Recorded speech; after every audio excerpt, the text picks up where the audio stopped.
जय श्री कृष्णा दोस्तों, राधे राधे। ओम नमो भगवते वासुदेवाय। तो चलिए हम गीता का पहला अध्याय सुनते हैं। तो शुरू करते हैं गीता का पहला अध्याय। भगवान श्री कृष्ण ने अर्जुन को गीता का ज्ञान दिया और मुझे भी मिले। हे भयभंजन भगवान वासुदेव जी, वही ज्ञान किशोर दास मांगता है। प्रभु गीता ज्ञान के उच्चारण करने से तेरे भक्त पूर्ण ब्रह्मा को पाते हैं। हे प्रभु, मैं आपकी शरण में पड़ा हूँ। किशोर दास और कृष्णदास दीन गरीब हैं और आप परम प्रवीण और दुख भंजन हो। हे कमलापति, कृपा निधान श्री कृष्ण भगवान, तेरे संतों और भक्तों के लिए मैं यह ज्ञान सरल भाषा में कहता हूँ। अज्ञातवास की अवधि समाप्त हो जाने के बाद जब पांडवों ने दुर्योधन से अपना राज वापस मांगा तो दुर्योधन ने राज लौटाने से स्पष्ट इनकार कर दिया। इस पर पांडवों ने भगवान श्री कृष्ण को अपना दूत बनाकर दुर्योधन को समझाने के लिए हस्तिनापुर भेजा। भगवान श्री कृष्ण ने दुर्योधन को बहुत समझाया, किंतु उसकी कुछ भी समझ में न आया और वह पांडवों का राज लौटाने से इनकार ही करता रहा। तब भगवान श्री कृष्ण ने यहाँ तक कहा कि यदि वह पांडवों को मात्र 5 गांव ही दे दे तो वो इसी से संतुष्ट हो जाएंगे। दुर्योधन ने वे भी नहीं दिए और उसने यहाँ तक कह दिया कि मैं बिना युद्ध के 5 गांव तो क्या, सुई की नोक के बराबर भी भूमि न दूंगा। तब प्रभु श्री कृष्ण ने भीषण हुंकार करके अपना स्वरूप विकराल किया और कौरवों को युद्ध की विभीषिका से अवगत कराया। किंतु जीत पड़े दुर्योधन की आंखों पर तो जैसे अधर्म की पट्टी पड़ी हुई थी, उसे कुछ भी दिखाई नहीं दिया। अतंत युद्ध का निर्णय हुआ। इस प्रकार कुरुक्षेत्र के मैदान में महाभारत के युद्ध के लिए कौरव और पांडवों की सेनाएं आ डटी।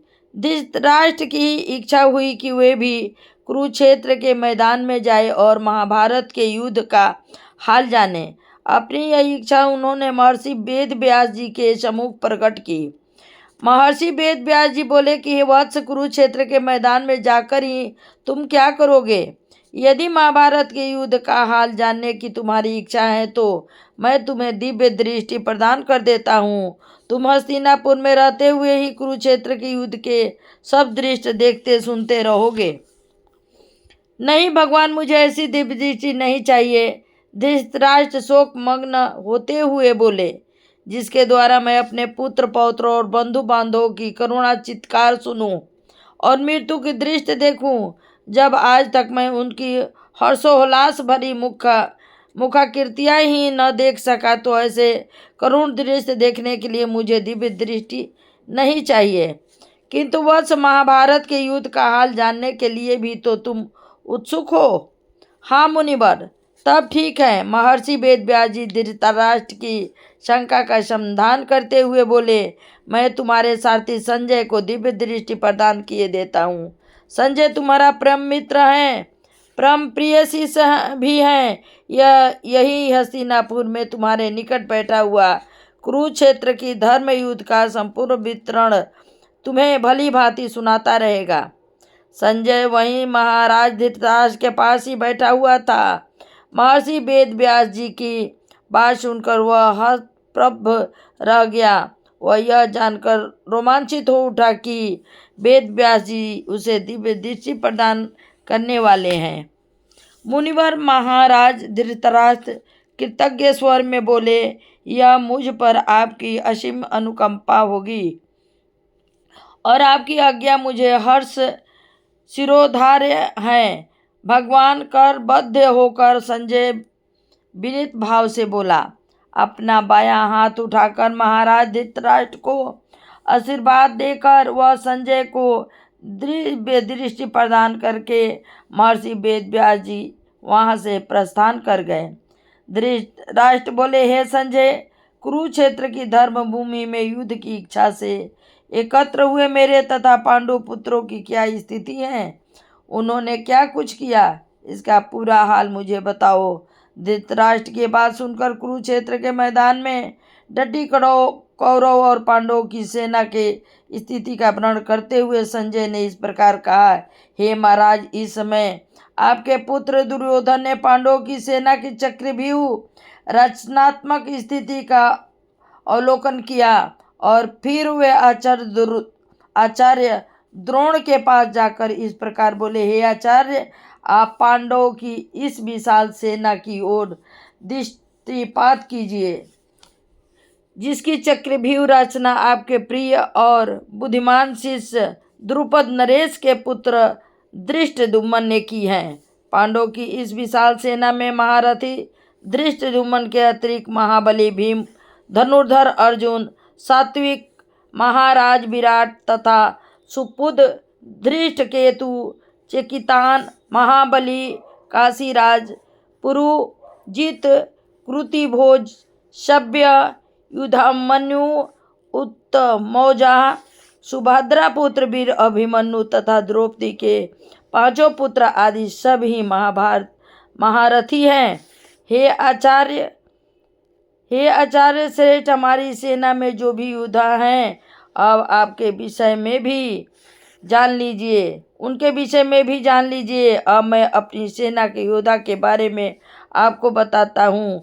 हमारी सेना में एक तो आप स्वयं हैं, दूसरे पितामह भीष्म महायोद्धा हैं, मेरे लिए प्राणों का मोह त्याग चुका मेरे परम मित्र कर्ण, संग्राम विजय कृपाचार्य, अश्वस्थामा, विकर्ण, सोमदत्त का पुत्र भूरिश्वा तथा बहुत से वीर अनेकों अस्त्र शस्त्रों से सुसज्जित है, जो युद्ध कला में बड़े प्रवीण तथा मेरे लिए अपने प्राणों का मोह त्यागने को हर क्षण तत्पर रहते हैं।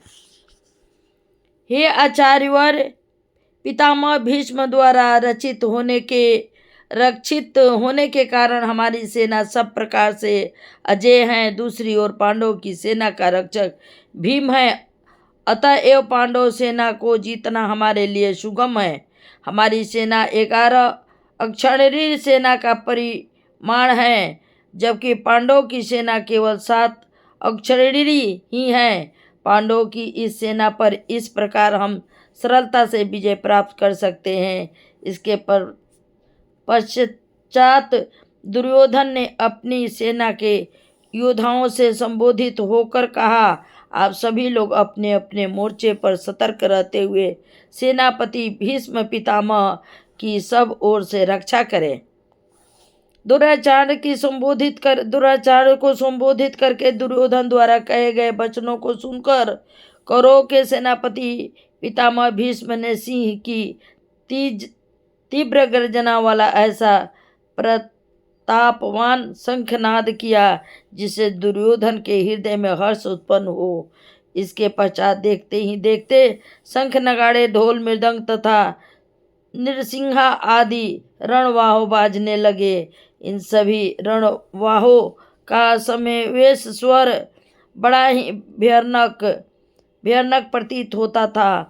राजन संजय बोला, अब मैं आपको पांडवों की सेना का हाल सुनाता हूँ। पांडव सेना में श्वेत अश्वों से युक्त उत्तम श्रेणी के रथ पर भक्त वत्सल सत्य स्वरूप आनंद मूर्ति भगवान श्री कृष्ण सारथी के रूप में तथा धनुर्धर वीर अर्जुन भक्त के रूप में अरुण हैं। कौरव सेना का शंखनाद सुनकर उन्होंने भी शंख ध्वनि की। भगवान श्री कृष्ण अपना विख्यात शंख पंचांजय तथा अर्जुन ने देवदत्त नामक शंख बजाया। इसी के साथ ही महाबली भीम ने, पौण धर्मराज युधिष्ठिर ने, अनंत विजय सहदेव ने, मणिक पुष्प तथा नकुल ने सुघोष नामक शंख से शंख ध्वनि की। श्रेष्ठ धनुष धारण करने वाले काशीराज महारथी शिखंडी, धृष्टद्युम्न राजा विराट, अजय, सात्विक राजा सुपुत्र, द्रौपदी के पांचों पुत्रों तथा सुभद्रा के पुत्र महाबाहु ने भी अपने अपने शंखों से शंख ध्वनि की। इन शंखों के समावेश निषाद के स्वर से पृथ्वी और आकाश कंपयमान हो उठे तथा इससे धृतराष्ट्र के पुत्रों के हृदय विदीर्ण हो उठे। हे राजन, संजय ने धर्मभूमि कुरुक्षेत्र का वर्णन करते हुए महाराज धृतराष्ट्र से कहा। इसके पश्चात कपिध्वज अर्जुन ने रथ पर ही खड़े होकर धृतराष्ट्र पुत्रों को सेना सहित देखा और अपना धनुष उठाकर ऋषिकेश भगवान श्री कृष्ण से इस प्रकार का, हे अविनाशी, आज तो मेरे रथ को दोनों सेनाओं के मध्य ले जाकर खड़ा कीजिए। मैं उन लोगों को भली भांति देखना चाहता हूँ जो मुझसे युद्ध करने को तत्पर है। मैं देखना चाहता हूँ कि दुर्बुद्धि दुर्योधन का युद्ध में कल्याण चाहने वाले कौन कौन से राजा उसकी सेना में सम्मिलित है। यहाँ तक आप लोगों की गीता का मैं पाठ सुनाई हूँ। अगला दूसरा भाग मैं दूसरे पेज में आप लोगों को सुनाऊंगी और आगे का दूसरा भाग आप लोग सुनिएगा। कुरुक्षेत्र की धर्म भूमि पर दिव्य दृष्टि से दृष्टिपात करते हुए संजय ने महाराज धृतराष्ट्र से इस प्रकार कहा।